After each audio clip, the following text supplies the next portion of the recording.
사도행전을 시작하면서 지난주 한 주 동안 굉장히 그 누가의 마음을 가지게 만들고, 또 이번 주는 진짜 사도행전적 역사가 이 시대에 반드시 일어나면 좋겠다, 그런 사모함이 생겼고, 그러도록 하기 위해서 주님께서 말씀하신 그 약속하신 것을 기다리는 이 놀라운 말씀들이 정말 이제 우리 교회 안에, 우리 성도들 안에서, 또 제 안에서 이런 말씀들이 이루어지기를 소원하는 마음이 있습니다. 특별히 우리가 와나메이카 얘기를 굉장히 많이 듣습니다. 필라델피아 출신이 존 와나메이카, 이 사람을 좀 살펴봤더니 최신부 장관을 지냈고, 그 다음에 교육사업이나 또는 위생사업이나 사회사업을 굉장히 많이 했던 그런 사람 중에 한 사람입니다. 더 나아가서는 이 사람은 주일학교를 설립했고, 그 다음에 YMCA를 창설했습니다. 굉장히 사회운동 열심히 했던 사람이죠. 교회 안에서도 다음 세대를 위해서 굉장히 중요한 역할을 했습니다. 그런데 이 사람이 중국의 시찰에 갔다가 한 사건을 목격하게 됩니다.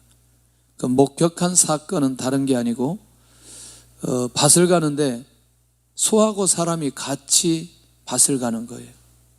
대부분 소 2마리가 밭을 갈거나 아니면 우리나라에서는 소 1마리가 밭을 가는데, 한쪽은 소가 한쪽은 사람이 가는 거예요. 와나메이커가 이 모습을 보고 도대체 이게 무슨 일일까 궁금해서 물어봤어요. 그랬더니 그 아버지가 하는 말이 기가 막힌 대답을 하는 거예요. 저 아들이 성전을 건축한다고 소를 팔아서 드렸다는 거예요. 그건 하나님 앞에 하나님께 약속했기 때문에, 그래서 소를 팔아서 드렸기 때문에 소 대신에 자기가 대신 지금 밭을 갈고 있다고, 그 얘기를 아버지를 통해서 듣게 되는 거예요. 와나메이커가 이 얘기를 가만히 듣고 난 이후에, 야, 이렇게 약속을 잘 지키는 사람, 이거 그냥 놔둬서는 안 되겠다 싶어서 이 사람을 데려다가 미국에서 유학을 시킵니다. 공부를 하게 하고, 그 다음에 목사 안수를 받게 하고 다시 고국에 돌아옵니다. 이게 누구냐면 중국 복음화의 교수 성문삼 목사라는 사람입니다. 어쩌면 중국 사역을 위해서 이 사람의 이름을 모르면 안 될 정도로 이 사람을 하나님께서 세워주셨습니다. 이거는 사람이 하나님께 했던 약속을 지킨 사람 중에 대표적인 그런 사람인 것을 보게 됩니다. 우리가 생각해도 굉장히 멋있다고 생각하지 않나요? 그 약속 그렇게 지킴으로 자기는 그 약속 지켜서 소 대신에 일을 해야 되는 그 일을 감당하는 그때에 하나님께서 그 얘기를 열으셨던 이 놀라운 비밀들, 사실 성경에 보면 거의 약속과 성취가 거의 전체를 이루게 됩니다. 약속과 성취. 그런데 주님께서 살아계실 때 직접 이 예수님의 제자들에게 기가 막힌 약속을 하셨어요. 주님의 약속은 뭐냐, 그리고 이 약속은 언제 하셨느냐, 그리고 그 약속의 내용은 뭐냐 라고 하는 걸 우리가 먼저 살펴볼 필요가 있다는 거죠. 우리가 누가복음 11장 1절에서 12절까지 있는 내용을 보면은 2가지 사건이 나타납니다. 2가지 양육이 나타나는데, 첫 번째 양육이 주님이 주기도로 제자들을 양육을 합니다. 그리고 그걸로 끝나는 줄 알았더니 특별히 누가복음에서만 2번째 또 하나 하시는 게 있어요. 강청하는 기도를 말씀하시는데, 우리가 많이 들었어요. 무슨 얘기냐? 친구가 찾아왔는데 친구에게 찾아서 이 친구를 위해서 대접하기 위해서 떡을 달라고 합니다. 그것도 밤중에 다 자고 있는데, 그러니까 그 친구가 하도 강청을 하니까 내가 친구 때문에 주는 것은 아니고 이 강청하는 것 때문에 내가 너의 요구를 들어주겠노라, 이렇게 하고 그냥 강청하는 것으로 끝나는 줄 알았어요. 그런데 여기에 비밀이 하나 있어요. 이때 양육하시면서 누가복음 11장 13절에 하나 살짝 열어두셨어요. 근데 제자들이 그때 그 말이 무슨 말인지 못 알아듣는 거예요. 우리 누가복음 11장 13절 한번 보겠습니다. 누가복음 11장 13절. 그때 주님께서 약속하셨던 게 뭘까? 이걸 우리가 살펴보면 이제 살짝 눈이 열리기 시작합니다. 같이 한번 해볼까요? 시작. 너희가 악할지라도 좋은 것을 자식에게 줄 알거든 하물며 너희 하늘 아버지께서 구하는 자에게 성령을 주시지 않겠느냐 하시니라. 아멘. 주님께서 제자들에게 처음으로 성령에 관한 말씀을 하십니다. 제가 기도에 관한 얘기를 많이 얘기할 때 구하고 두드리고 찾고, 그 다음에 주님의 이름으로 기도하고, 낭망하지 않고 기도하고, 그 다음에 주님 가르치신 기도, 그의 나라와 그의 의를 위한 기도, 이런 기도가 매우 다양하게 있었는데요. 그런데 그 내용 어디에도 성령에 관한 얘기를 하시지 않았어요. 그런데 오늘 누가복음 11장에 와서는 구하는 자에게 무엇을 주시지 않겠느냐? 성령을 주시지 않겠느냐라고 하고 기도의 방향을 살짝 열어놓습니다. 무엇을 놓고 구하고 두드리고 잘해야 되는지, 무엇을 놓고 낭망하지 않고 기도해야 되는지, 왜 주의 이름으로 기도해야 되는지, 너희가 내 안에 가고 내 말이 너희 안에 가면 무엇이든지 원하는 대로 구하라. 그런데 그때도 성령의 얘기를 하시지 않다가 누가복음 11장 13절에 와서 구하는 자에게 성령을 주시지 않겠느냐, 그러면서 성령에 대한 얘기를 하십니다. 할렐루야. 자, 그런데 이게 여기서 끝나지 않고 다시 또 한 번 이제 어느 때 하시냐면 주님이 십자가에 죽으시기 직전에, 그리고 부활하시기 직전에 마지막 제자들을 모아놓고 말씀해 주셨던 내용이 요한복음 14장, 15장, 16장, 17장입니다. 그런데 이때 요한복음 14장에 가서, 다시 우리 요한복음 14장에 가겠습니다. 요한복음 14장에 가서 이제 이 성령에 관한 얘기를 하십니다. 자, 14장 26절입니다. 이제 떠나시기 얼마 남지 않았어요. 시작. 보혜사 곧 아버지께서 내 이름으로 보내실 성령, 그가 너희에게 모든 것을 가르치고 내가 너희에게 말한 모든 것을 생각나게 하리라. 아버지께서 내 이름으로 보내실 성령, 그가 너희에게 모든 것을 가르치고, 결국 뭐냐면 아버지께서 주님의 이름으로 누구를 보내시겠다고 약속하시느냐? 성령을 보내시겠다고 약속하십니다. 누구의 이름으로? 예수님의 이름으로. 구하는 자에게 무엇을 주시지 않겠느냐? 성령을 주시지 않겠느냐? 그런데 구하는 자에게 내 이름으로 아버지께서 성령을 보내주실 것이다, 이렇게 약속하십니다. 할렐루야. 자, 그러면 주님의 이 약속은 어느 때에 오신다고 말씀하셨느냐?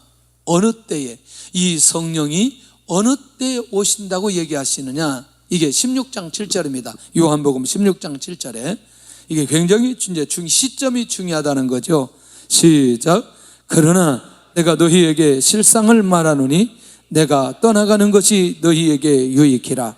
내가 떠나가지 아니하면 보혜사가 너희에게로 오시지 아니할 것이요 가면 내가 그를 너희에게로 보내리니. 오, 시점을 얘기했어요. 그 시점이 어느 시점이죠? 주님께서 떠나가시면. 자, 그러면 시간을 좀 시차를 얘기하겠는데, 지금 주님이 말씀하시는 사도행전 1장 4절 5절은 주님께서 떠나시기 전이다, 떠나신 후이다? 떠나시기 전이다. 그러면 이 말씀을 하시고 주님이 떠나시거든요. 다시, 예수님이 십자가에 죽으시고 부활하시고 난 이후에 며칠 동안 계셨느냐? 40일 동안 계셨어요. 그리고 40일 동안 계시다가 떠나가셨어요. 그리고 예수님의 제자들이 며칠 기도했느냐? 열흘 기도했어요. 자, 그러면 요거는 예수님이 십자가에 죽으시기 직전이니까 사실은 이렇게 말씀하시고 주님 십자가에 죽으시고 부활하시고 40일 동안 이 땅에 계시고 그 다음에 열흘 동안 기도하시고, 이 기간이 그렇게 긴 기간이에요? 짧은 기간이에요? 짧은 기간이에요. 이거는 예수님께서 십자가에 죽으셨다 부활하시고 그 다음에 이 땅에 계시는 동안에 하나님의 나라의 일을 하고 그리고 주님이 떠나가신다는 거예요. 그런데 그 주님이 떠나가셔야 누가 오신다고 말씀하시느냐? 성령이 오신다고 말씀하고 있다는 거예요. 약속이라는 거죠. 이게 약속.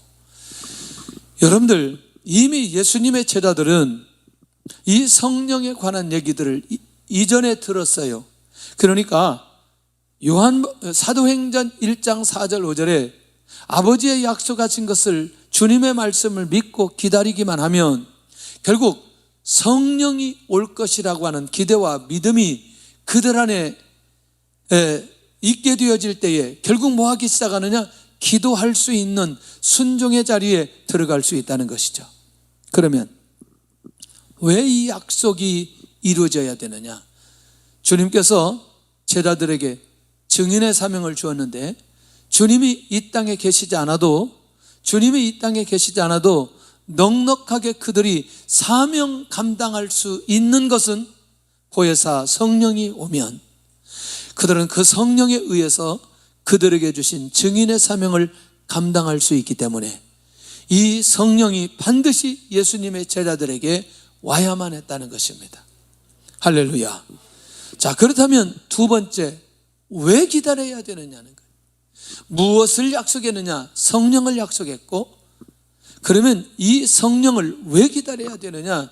이게 굉장히 중요한데, 첫째가요, 이겁니다. 증인의 사명을 위해 모든 것을 가르치기 위해서.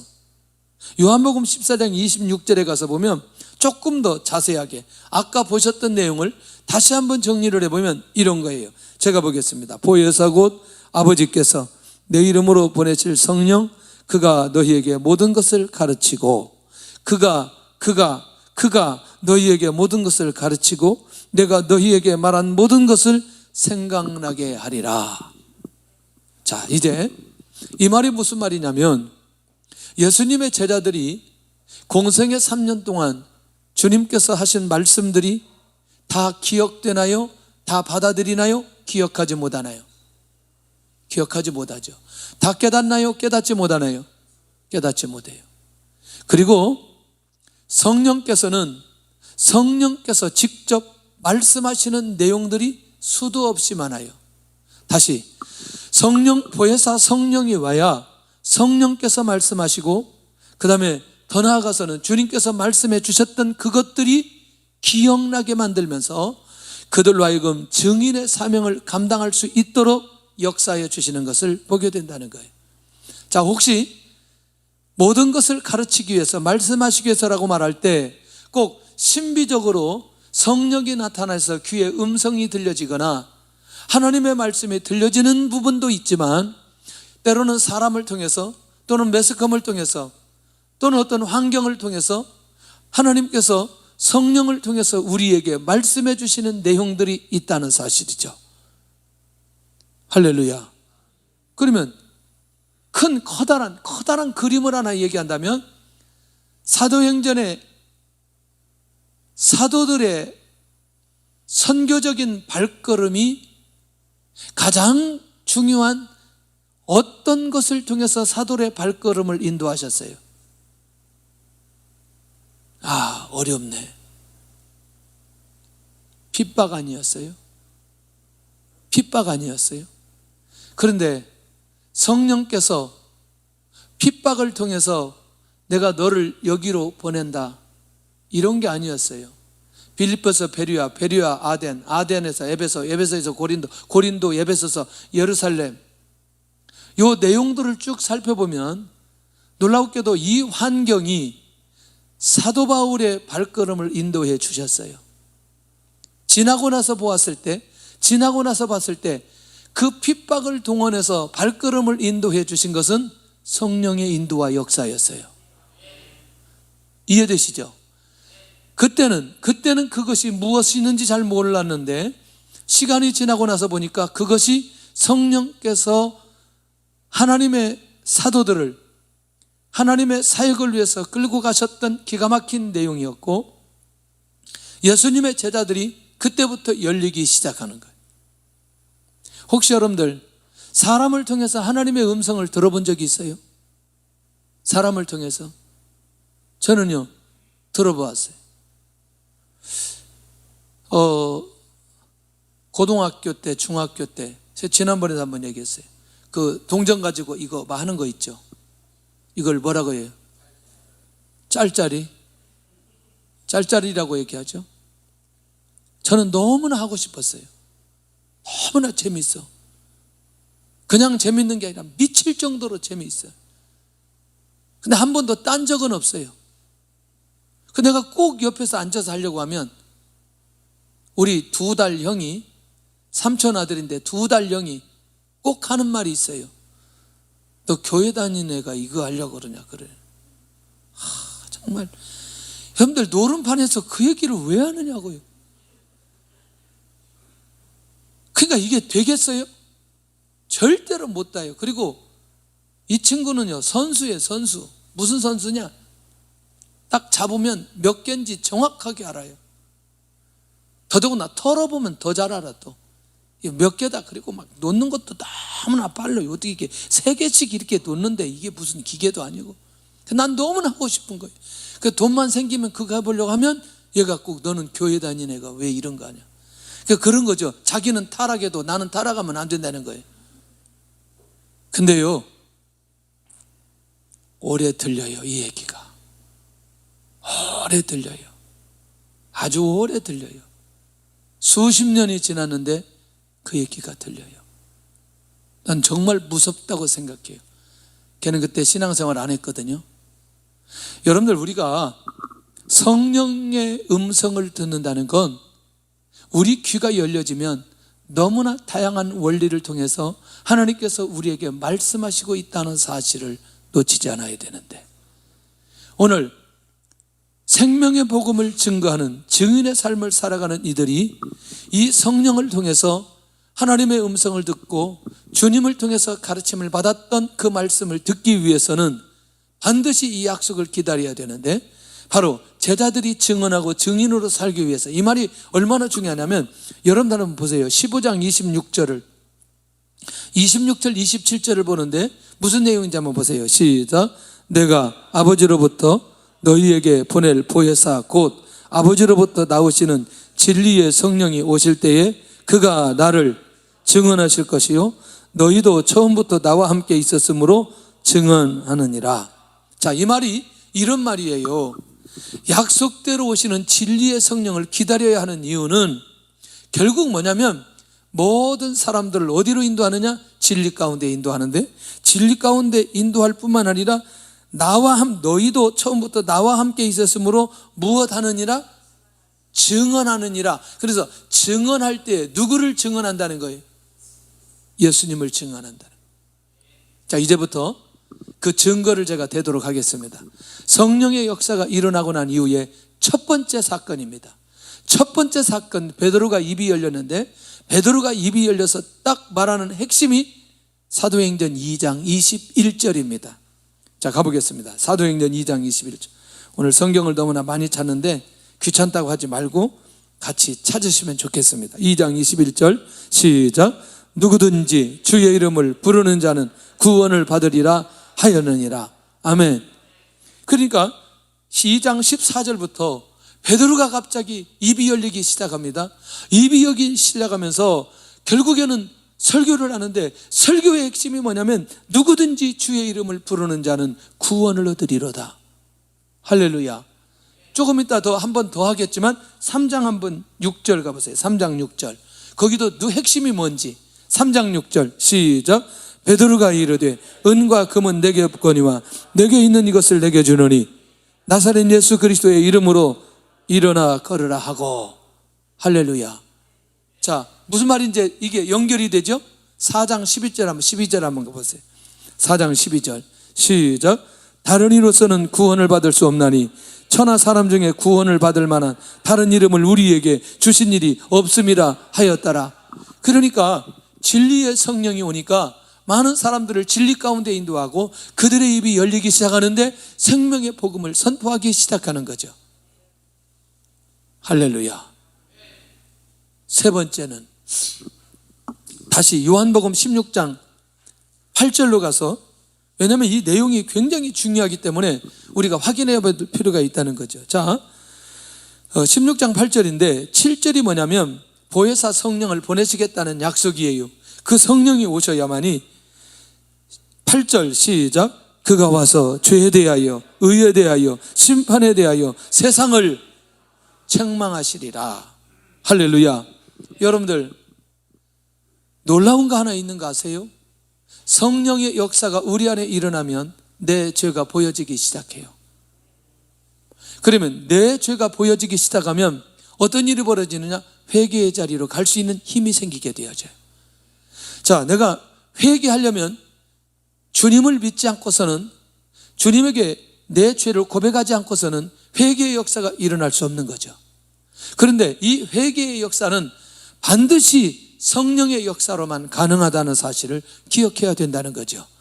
그런데 두 번째 가서 보니까, 여러분들, 주님이 가셔야 성령님이 오시는데, 성령님이 오셔야 우리의 죄 문제가 해결됐다는 확신이 있는 사람은 내가 믿음으로 의롭다 하심을 얻을 수 있는 믿음이 생기는 거예요.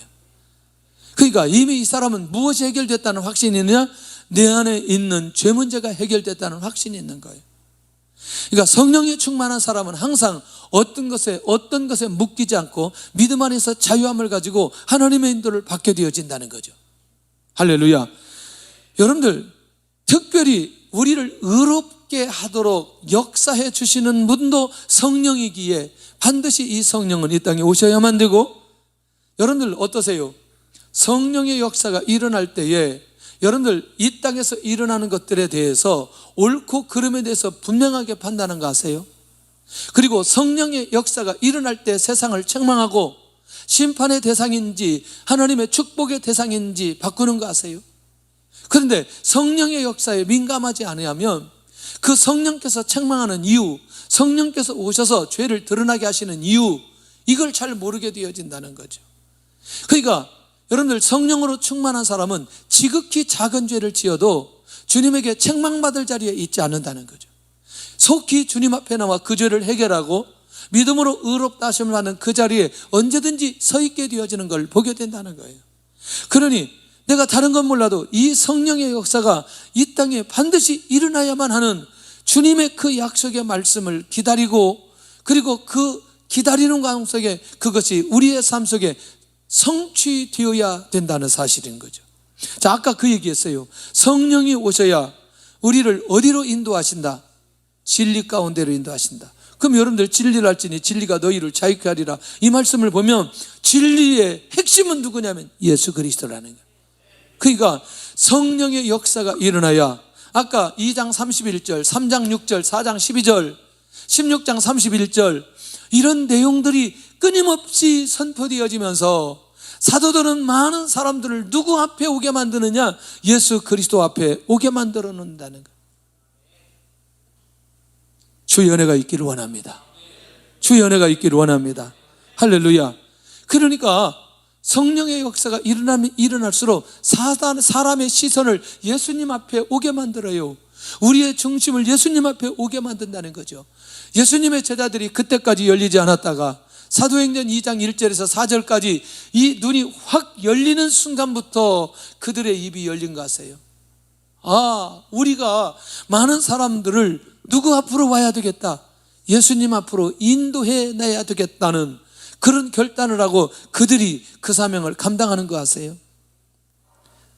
다섯 번째는 이 약속하신 성령을 기다려야 되는 이유는, 놀라웠게도 오직 들은 것을 말하며 장래일을 알리시기 때문에. 이게 이제 중복되는데, 저는 이 내용의 핵심이 뭐냐면, 특별히 사도들의 발걸음을 누가 인도하셔요? 사도들의 발걸음을 누가 인도하셨어요? 성령께서 인도하셨어요.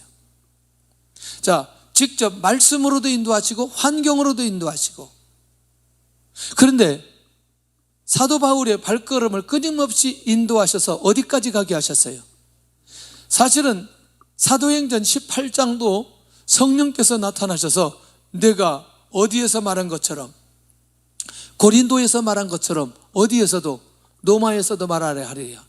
계속해서 예루살렘, 로마 이것들을 끊임없이 미래의 비전을 어떻게 하든지 이 복음 안에서 성취되도록 성령께서 역사해 주시는지. 그러니까 결국 성령의 역사가 일어나야 하나님의 비전을 이룰 수 있는 자리에 가게 된다는 것이죠. 이건 굉장히 중요하죠. 그러니까 모든 영역 가운데 우리가 이 성령의 역사를 기다리고 기도해야 되는 결정적인 이유는 결국에는 미래의 삶을 주도해 갈 수 있도록, 성령께서 주도해 갈 수 있도록 우리의 자신을 내려놓으면 내려놓을수록 그가 가는 발걸음 위에 복음의 능력과 역사가 일어나게 되어진다는. 성령의 소리를 듣고 성령을 통해서 미래가 보여진다. 제가 제주도 가면 아무리 멀어도 거기 가서 꼭 고기를 먹고 와요. 아마 우리 같이 간 분들 많이 있는데, 성산 일출봉 앞에 새벽 가든, 제가 이거 광고비 받고 얘기하는 건 아니에요. 그러니까 처음 제가 이 집에 갔을 때 그분이 누군지 잘 몰랐어요. 잘 몰랐는데 나중에 알고 보니까 장로님이시더라고요. 그런데 이제 처음에 갔는데도 별로 얘기 안 하시더니 몇 번 가서 얼굴을 마주쳤더니 본인이 어떻게 선교하는 얘기를 하는 거예요. 그러세요? 그리고 그 다음에 갔더니 체인점이 2개인가 3개가 생겼어요. 그런데 한 2개가 생겼을 때 그냥 제가 무심코, 장로님, 우리가 체인점 하면 줄 거야 안 줘? 그때 1-2개 있을 때는 안 준다 그랬어요. 그러더니 조금 있다가 준다는 거예요. 이 동네에는 절대로 체인점 내주지 말라고. 그러니까 이번에 갔더니 10개가 넘어간 거예요. 10개가.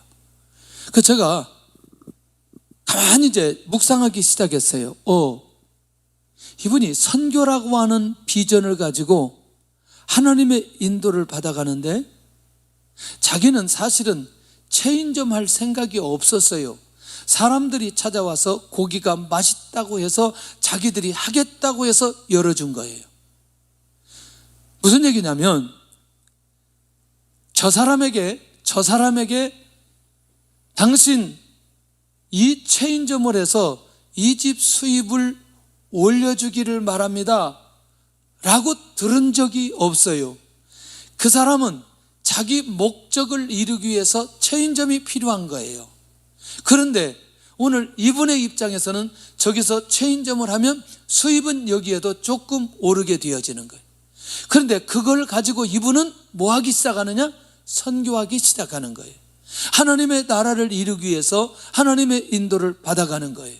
다시 말하면 우리가 장래일을 알리신다고 말할 때 신비적으로 접근하지 않았으면 좋겠고, 하나님, 내가 하는 사업이, 내가 하는 직장이 하나님의 나라를 위해서, 복음을 위해서, 선교를 위해서 내가 여기서 나오는 소득을 그렇게 헌신한다고 생각할 때에 그가 하는 일들이 하나님의 은혜 가운데 열려질 수밖에 없는, 성령의 인도하심과 역사가 일어날 수밖에 없는 그런 상황으로 가게 된다는 거죠. 그러니 성령의 역사로 말미암아 우리가 인도를 받고 비전을 붙들고 장래에 어떻게 인도할 것인가는 말씀을 들어서도 알 수 있지만 만남을 통해서 알 수 있고, 그 다음에 환경을 통해서 알 수 있고, 지나고 나서 봤더니 그렇지, 사도들의 발걸음이 핍박을 통해서 이루어진 건데 이거 성령의 역사였구나 라는 사실을 지나고 나서 알게 되어지는 거죠. 이 사람을 만났던 것도 성령께서 인도해 주셨구나. 사도행전 18장에 가서 보면 17장의 아덴 사역 속에서 사도 바울이 그렇게 곤고함 중에 고린도에 왔는데, 브리스길라 부부는 로마에서 글라우디 황제 때문에 핍박을 받아서 유대인들을 추방해서 왔던 곳이 어디였냐면 고린도였어요.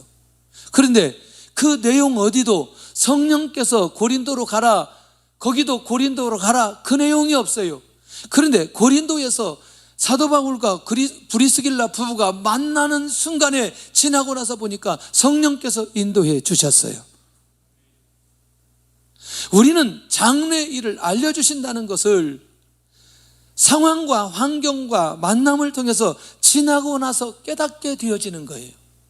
그런데 이런 비밀을 미리 아는 사람은 어떻게 기도하느냐? 하나님, 내가 장래일을 알 수 없지만 나에게 만남을 통해서 어떤 일을 계획하는 것을 통해서 성령께서 내 삶을 인도해 주옵소서. 이 안에 하나님의 나라와 주의 복음이 증거되고 하나님의 뜻이 선교적인 차원의 하나님의 일들이 일어나기를, 진행되기를 원합니다 라고 할 때 우리의 방법보다 훨씬 더 많은 방법으로 성령께서 역사해 주셔야 되기 때문에 이 약속하신 것을 기다려야 될 필요가 있다는 거죠. 그렇다면 이 약속은 어디 장소에서 기다려야 되느냐? 이게 중요한 거죠. 그 장소는 어디예요? 예루살렘이에요. 어디라고? 예루살렘. 왜 주님은 예루살렘에서 떠나지 않도록 하셨나? 봤더니 구약의 예루살렘은 여호와의 말씀이 나오는 곳으로 예언이 되었어요. 확인해 봤더니 이사야 2장 3절하고요 미가서 4장 2절이 똑같아요. 단어 하나, 글씨 하나 안 틀리고 이렇게 기록되어졌어요. 시작. 이는 율법이 시온에서부터 나올 것이요 여호와의 말씀이 예루살렘에서부터 나올 것임이니라. 이게 똑같이 미가서 선지자와 이사야 선지자와 똑같이 그렇게 예루살렘에 관한 내용을 기록하고 있어요. 놀랍지 않아요? 그러니까 율법과 말씀이 어디에서 나온다? 예루살렘에서 나온다고 말씀해 주셨어요. 두 번째는 예루살렘은 구원의 약속의 출발점이기 때문에 예루살렘을 떠나지 않아야 된다는 거예요. 다시 말하면 성령이 임하고 교회가 출발하는 상징적인 곳의 출발점이 어디냐? 예루살렘인 거예요. 할렐루야. 아니, 초대교회가 일어났던 곳이 어디냐고요? 예루살렘이에요. 그러니까 이 예루살렘을 떠나지 않아야 된다는 이유가 있고, 또 한 가지 세 번째가 중요한 게 주님은 이 십자가에서 죽게 한 곳이 어디냐? 예루살렘. 주님이 십자가에서 죽으시고 부활한 곳이 어디냐? 예루살렘. 할렐루야. 주님이 승천한 곳도 어디? 예루살렘. 나중에 감난산에 가보면 승천했던 그 현장이 있거든요. 자, 그러면 여러분들, 예수님께서 십자가에 죽으시고 부활하셨다는 사실은, 이 사건은 사단의 세력에 대한 승리 아니에요? 그게 어디에서 이루어졌어요? 예루살렘에서 이루어졌어요. 그렇게 승리를 상징하는 곳이 어디냐? 예루살렘이라는. 그러니까 그 예루살렘을 떠나지 말아라. 떠나지 말아라. 할렐루야. 네 번째가 굉장히 중요해요. 여러분들, 우리가 창세기 22장을 볼 때에 아브라함이 이삭을 잡아 번제로 드리라고 했던 그곳이 모리아산, 어디? 예루살렘. 물론 성전이 있는 곳. 다윗이 범죄하고 하나님 앞에 번제로 드리죠. 번제로 드렸던 그 현장, 아리우나의 다장마당도 바로 여기, 그것이 예루살렘. 결국 뭐냐면 예루살렘은 구원받은 성도의 영원한 처소가 될 모형이기 때문에 그 예루살렘을 떠나지 말도록 주님께서 제자들에게 당부했다는 것입니다. 그냥 예루살렘을 떠나지 말아라, 그렇게 말씀한 게 아니었다는 거예요. 주의 은혜가 있기를 원합니다. 그러면 더 중요한 건 이제 이 예수님의 이 십자가의 복음이, 이 부활 복음이 결국 예루살렘에서 시작해서 땅끝까지 가야 할 역사적인 현장이기 때문에 예루살렘에서 떠나지 않아야 된다는, 복음의 시작과 출발, 교회의 시작과 출발 지점이 어디냐? 바로 예루살렘이기 때문에, 그만큼 이 예루살렘은 중요한 의미가 있는 곳이라는 겁니다. 할렐루야. 하나님께서 우리에게 이 기도의 은혜를 주셨어요. 우리 교회에. 근데 우리 교회가, 저는 우리 성도들이 어디서든지 기도해도 지금 성령의 역사가 일어난다고 봅니다. 가정에서도 기도하고, 기도원에 가서 기도하고, 교회에서도 기도하고. 그러나 내가 성령으로 충만하지 않을 때는 성령이 충만한 곳이 필요해요. 공동체가 필요해요. 함께 기도하고 함께 인도받는데 어디죠? 우리 자주 가는데 우리 가서 고기 구워 먹고 라이트하우스 거기 가면은 제가 이제 고기를 구워주잖아요. 근데 제가 가서 하도 여러 번 그 장작불을 피웠기 때문에 잘 알아요. 처음에 장작불이 잘 안 붙어요. 그러니까 뭐냐면 거기가 항상 가스를 놔두더라고요. 가스를 놔두고 거의 한 30분 정도 되고 있어야 한 30분이 지나야 그때 불이 붙어요. 그리고 30분이 지나고 1시간 정도 되면 막 그냥 확 올라타요. 그때는 아무 장작이라도 넣으면 다 타는 거예요. 여러분들, 우리가 성령이 충만하지 못할 때는 함께 성령이 충만한 공동체가 있어야 되고, 거기서 내가 성령이 충만하게 되면 내 개인 기도, 묵상 기도, 어떤 기도도 성령의 임재 속에 쉽게 들어갈 수 있습니다. 제가요, 이게 기도할 때 방언 기도하는 이유가 있어요. 왜 기도를 방언 기도를 하느냐? 여러분들, 방언 기도를 하면 방언을 하는 사람들이 기도가 빨리 열려요. 그리고 기도가 하지 못하는 사람들도 방언 기도를 하면 자기도 모르게 그 방언에 대한 사모함이 있어요. 이 방언 기도하면 가장 빠른 시간에 성령의 임재 속에 들어갈 수 있어요. 그런데 그 중에 우리가 이 기도 중에 사실은 금요 철야 기도는 그 기도의 전체 핵심인 거예요. 내가 성령이 충만하지 않지만 성령이 충만한 공동체 함께 기도하다 보면 자기도 모르게 성령이 충만하게 되고 기도가 열리기 시작하고 그 다음에 개인 기도로 가는데 지름길로 들어갈 수 있는 거죠. 저는 그런 면에서 내가 가장 먼저 떠나지 않고 기도해야 될 기도의 장소, 기도의 공간이 어디인지 이걸 살펴볼 필요가 있다는 거죠. 사실 저는 예배에 대해서는 걱정 안 해요, 우리 성도들에게. 왜냐하면 어디에서든지 우리가 이 예배를 드릴 수 있기 때문에. 그러나 이 기도의 생활만큼은 정말 중요하다. 열심히 기도하려고 해도 잘 가정에서 이제 기도 소리 내서 기도가 잘 안 되고, 여러분들 이 기도의 장소 이런 의미를 놓치지 않았으면 좋겠고, 자, 그것이 나는 어떤 것이 기도의 장소여야 되는지, 성령의 역사가 일어나는 장소여야 되는지, 이건 굉장히 중요한 의미가 있습니다. 자, 그렇다면 네 번째는 이 약속이 성취되면 어떤 역사가 일어나느냐. 첫째가 성령의 권능이 나타난대요. 오직 성령이 너희에게 임하시면 너희가 권능을 받고. 권능이라고 하는 단어를 설명하려고 하지 않습니다. 권능을 살펴봤더니 이 권능은 주님의 능력이 나타날 때 사용했던 권능이에요. 그러면 살펴봤더니 병을 고칠 때 귀신을 제어하고 원수를 대적하고. 그러니까 저는 좀 포괄적으로 얘기할게요. 예수님의 제자들이, 주님의 사도들이, 주님의 증인들이 복음을 증거하려고 나서는 순간에 주님이 가지고 있는 모든 능력이 위임되어졌다. 성령이 임하고 성령의 인도를 받아 복음적인 사역을 하는 모든 사들에게 이 주의 권능이 위임되어졌다. 자, 여러분들, 지금 아프면 어떻게 되죠? 아프면 병원 가지, 병원. 그리고 뭐 이것저것 우리가 먹고, 그렇죠. 그런데 지금은 육체적인 아픔보다 마음의 아픔, 정신적인 아픔, 이거는요, 이게 병원에 가도 잘 안 되는 거예요. 맞죠? 그러니까 차라리 어디 다리를 부러지거나 저처럼 뭐 이렇게 수술을 하거나 뭐 이런 경우는 병원에 가서 해결하면 돼요. 그러니까 그렇게 해결받았다고 해서 큰 변화가 일어났다고 말하진 않잖아요. 맞잖아요?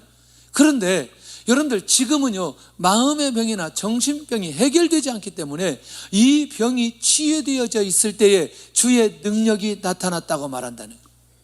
그 말이 무슨 말이냐면, 사람이 변화되어지고 사람이 회복되어졌을 때에 주의 능력이 나타났다. 초창기에 제가 중국 가기 전에 우리 교회에 가장 많이 일어났던 치유가 뭐였냐면 위장병이 많이 치유됐어요. 기도하다가 찬양하다 막 손뼉 치고 하다 보니까 자기도 모르게 위장병이 치유됐어요. 그 다음에 또 어떤 병이 치유됐냐면 자기도 모르게 두려움이나 불안함이 있는 사람들이 그 마음에 담대함이 생기고 소망이 생기는, 이게 치유됐어요. 굉장히 상황 속에 사람 만나기 거절하고 만나기가 어려운데 교회 와서 예배드리고 기도하다가 사람 만나는 두려움이 없어졌어요. 그 다음에 또 어떤 사람은 그 재정의 위기나 어려움이 오면 자기도 모르게 막 어떤 그것들을 피하고 싶은 마음인데 이제 당당하게 나갈 수, 이거는요, 내가 육체적으로 어떤 것을 수술해서 했던 병보다 훨씬 더 놀라운 변화가, 놀라운 치유가 일어난 거예요. 더 중요한 건 인생의 진로가 하나님의 뜻대로 살지 않다가 하나님의 말씀 받고 인생의 진로가 바뀌어진 사람들도 굉장히 많이 있어요. 나는 그게 주의 권능이라고 생각합니다. 앞으로도 일어날 겁니다.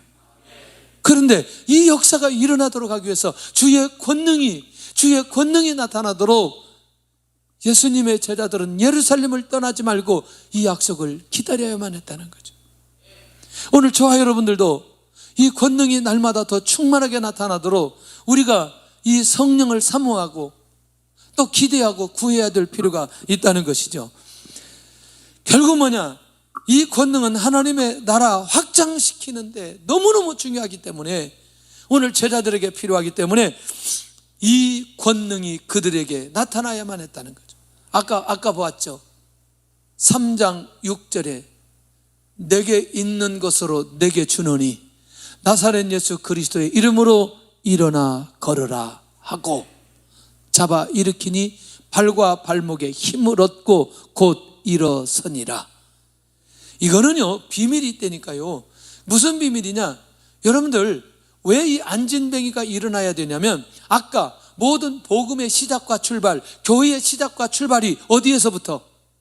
예루살렘부터. 그런데 그 복음의 시작과 출발이 그 안진뱅에서부터 일어나게 되는 걸 보게 된다는 거죠. 그리고 그 예루살렘 안에 소동이 일어나고 하나님의 역사가 있는데, 다시 사도행전에 가보세요.